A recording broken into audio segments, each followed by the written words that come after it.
Go. All right. Well, thanks again, guys. This is my other culture speech. As you can see, I have my audience members here, and my girlfriend is behind the camera, so that's the fifth person.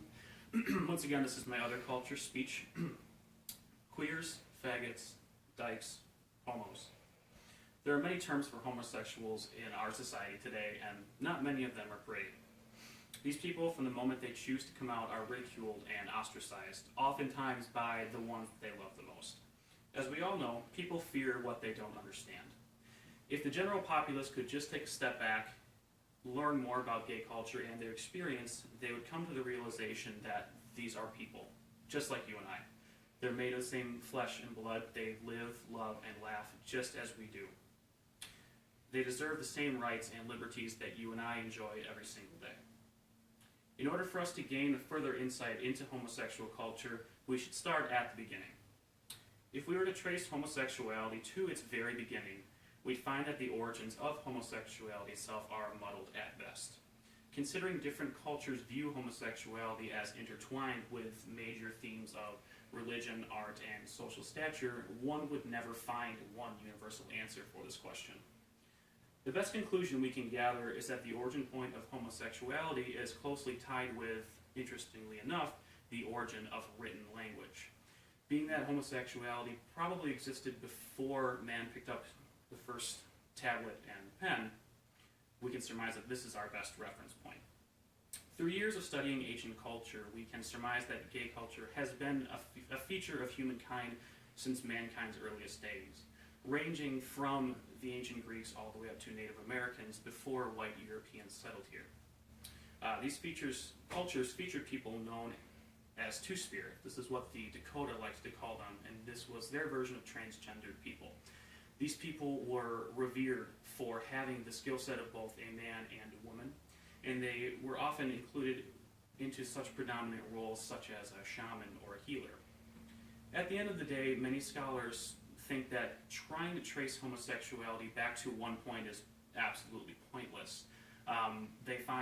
Their belief is that whenever we find remains of an ancient society, there's always going to be overwhelming evidence of homosexual couplings within that society.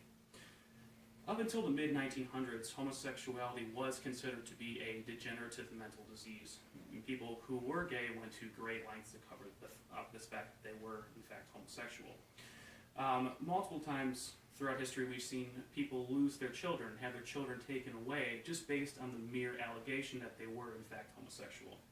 Up until 1961, homosexual intercourse was outlawed by all 50 states and was actually punishable by jail time. Even employment was affected by the public opinion that homosexuality was not only a disease but a sin. Teachers, police officers, public officials, judges, and others who held sensitive positions were forced to take multiple polygraph tests as a prerequisite to employment. This was just to ensure beyond a shadow of a doubt that the individual had no homosexual dealings whatsoever. All did seem hopeless for these second-class citizens until 1961, when the state of Illinois decriminalized the acts of homosexual intercourse between two consenting adults within the confines and privacy of their own home. This monumental act created a domino effect that changed American society as we know it. Some examples. 1969, the Stonewall riots gave the gay rights movement national attention when, in Queens, New York, patrons of a gay bar fought back against a police raid.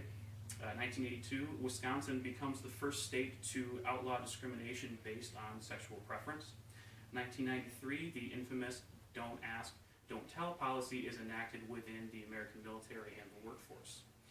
Present day, almost 24 of the 50 states now allow gay marriage or civil unions, or have had their gay marriage bans overturned. In fact, there are now currently 6 states in queue that will now soon allow gays to get married. In present day, gay culture is more accepted than it has ever been. While not universally accepted, gay culture has made some astounding strides and has become a dominant staple in American contemporary society. We now have gay celebrities, TV shows, even gay pride parades.